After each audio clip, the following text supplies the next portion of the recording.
Travailleuses, travailleurs, chers camarades, mesdames, messieurs, depuis le début de la pandémie, la coronavirus au Gabon en mars 2020, la vie économique, sociale et politique traverse des jours sombres marqués par une prise en otage des travailleurs et des ménages consécutive à une dérive institutionnelle qui déshonore l'image de toute une nation. Le mimétisme hallucinant du gouvernement gabonais dans sa communication et sa gestion de la crise sanitaire au Gabon, avec les décisions du gouvernement français sur la crise sanitaire en France, n'échappe à personne. Alors qu'en décembre dernier, les membres du gouvernement, parmi lesquels le ministre de la Santé, disaient à qui voulait l'entendre que le Gabon est une référence dans la gestion de la crise sanitaire, voici maintenant que survient depuis le milieu du mois de janvier, selon le même gouvernement, une recrudescence brutale et exceptionnelle de la Covid-19. Pire encore, le ministre de la Santé annonce désormais l'existence au Gabon du variant anglais et en fait de manière spectaculaire le seul pays d'Afrique francophone à avoir ce variant. Face à cette prétendue deuxième vague de la Covid-19, le gouvernement a imposé le durcissement des mesures pour l'endiguer.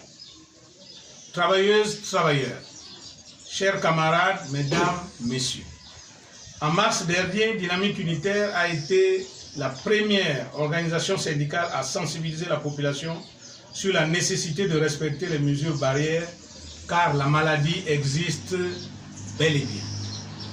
Au mois de juillet dernier, Dynamique Unitaire a réitéré son message. En même temps, il a fustigé les desseins inavoués minant la gestion de cette crise qui ne vise en aucun cas à protéger la population. En effet, les vrais desseins sont de trois ordres. Politique d'abord, parce que la Covid-19 sert de prétexte pour réduire les libertés publiques et préparer la succession à la tête du pays pour cause de vacances du pouvoir maladroitement cachées depuis le 24 octobre 2018. Économique et financier, parce que la Covid-19 sert à détourner l'aide internationale et l'argent public pour le financement des mesures d'accompagnement jamais exécutées. Enfin, social, la Covid-19 met sous cloche la résolution des problèmes des travailleurs et la paupérisation sociale très importante. Depuis la propagation de la Covid-19 au Gabon, tous les chiffres annoncés par le gouvernement sur l'état sanitaire sont sujets à débat. Dynamique Unitaire a pris la peine de sillonner les structures sanitaires publiques de Libreville. Et là, fort est de constater que les services de réanimation et d'urgence ne sont pas saturés par l'afflux de personnes atteintes de cette maladie comme le prétend le ministre de la Santé. Ces structures sont toujours aussi dégarnies en médicaments, en équipements et autres matériels. Si tant est que le nombre de morts annoncés au Gabon est vrai, c'est malheureusement révélateur de l'échec de la gestion de la crise.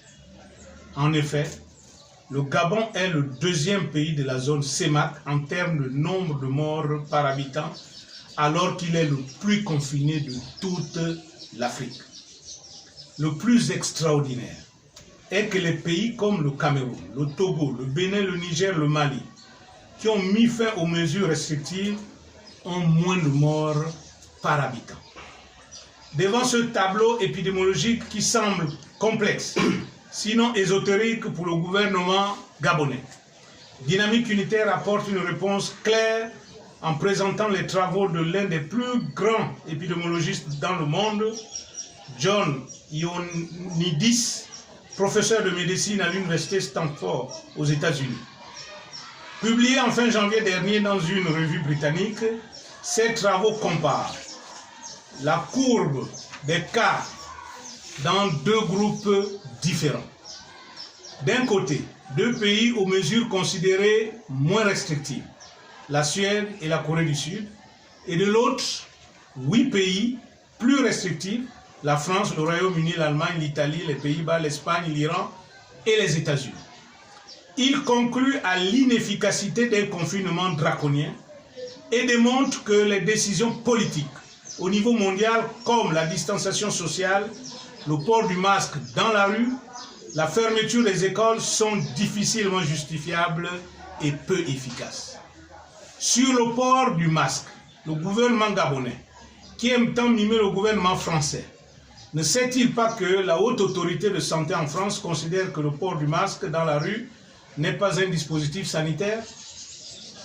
Le gouvernement gabonais ne sait-il pas que l'OMS recommande le port du masque dans la rue sans pour autant en faire une injonction?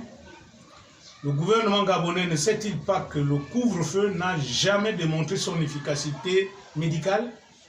N'est-ce pas sur cette base qu'un tribunal aux Pays-Bas a ordonné sa levée?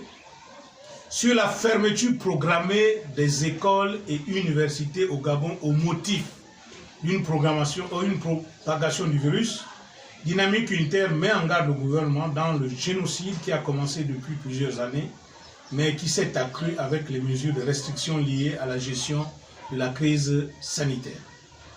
Le plus grave est que le Gabon est le seul pays francophone où le test Covid-19 est payant.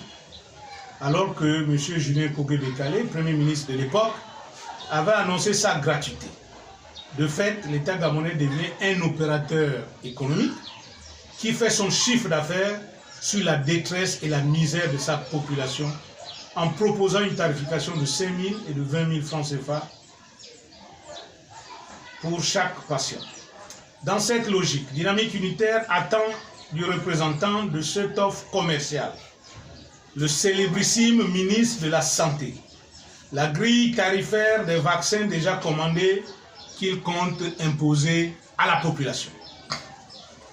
C'est pourquoi, au regard de l'incohérence de la gestion de la crise sanitaire, du mercantilisme indécent qui anime le gouvernement et de l'efficacité encore incertaine des vaccins, Dynamique Unitaire appelle la population à la retenue et à la prudence pour ce qui concerne le vaccin.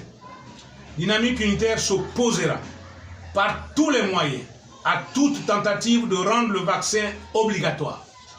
En effet, il faut le libre consentement de tout un chacun conformément au pacte international relatif aux droits civils et politiques qui dispose en son article 7. Nul ne sera soumis à la torture, ni à des peines ou traitements cruels, inhumains ou dégradants. En particulier, il est interdit de soumettre une personne sans son libre consentement à une expérience médicale ou scientifique.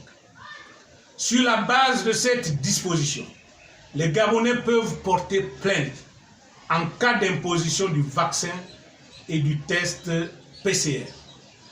Dynamique Unitaire soutient les confessions religieuses qui s'opposent à la présentation des tests Covid négatifs pour assister à un culte, s'interroge sur la légalité des mesures du gouvernement qui ne reposent sur aucun texte légal, dénonce et condamne les intimidations dont est victime le révérend Bruno Ngoussi, appelle tous les travailleurs à une importante assemblée générale le samedi 27 mars 2021 à 9 h au stade de basket d'Awenje pour exiger la régularisation de toutes les situations administratives, recrutement, intégration, titularisation, avancement, reclassement, les rappels soldes, l'arrimage de la pension retraite au nouveau système de rémunération. Dynamique Unitaire exige la levée du couvre-feu, du confinement et de l'interdiction des rassemblements de plus de 30 personnes qui vont à l'encontre de la Déclaration universelle des droits de l'homme en son article 13 qui dispose: toute personne a droit de circuler librement et de choisir sa résidence à l'intérieur d'un État. Toute personne a le droit de quitter tout pays, y compris le sien, et de revenir dans son pays. et de l'article 1er alinéa 3 de la Constitution de la République gabonaise. Enfin, Dynamique Unitaire apporte son soutien total au mouvement du concert des casseroles, qui est l'expression pacifique d'un peuple bâillonné et exaspéré par la paupérisation et la permanence des mesures liberticides. C'est pourquoi Dynamique Unitaire condamne avec fermeté l'usage inexpliqué, disproportionné et injustifié de la force contre les manifestations pacifiques qui auraient fait plusieurs morts dans la nuit du 18 au 19 février 2020. C'est à croire que ceux qui confinent pour préserver la vie sont prêts à mettre à mal cette même vie en prouvant qu'un mort par balle serait moins important qu'un mort par Covid-19. À cet effet, Dynamique Unitaire exige l'ouverture d'une enquête internationale sur les assassinats du 18 et du 19 février. Dynamique Unitaire appelle à cet effet à la poursuite chez soi du mouvement de protestation du concert des casseroles jusqu'à la levée totale des mesures de confinement et demande l'ouverture d'une enquête internationale. Je vous remercie.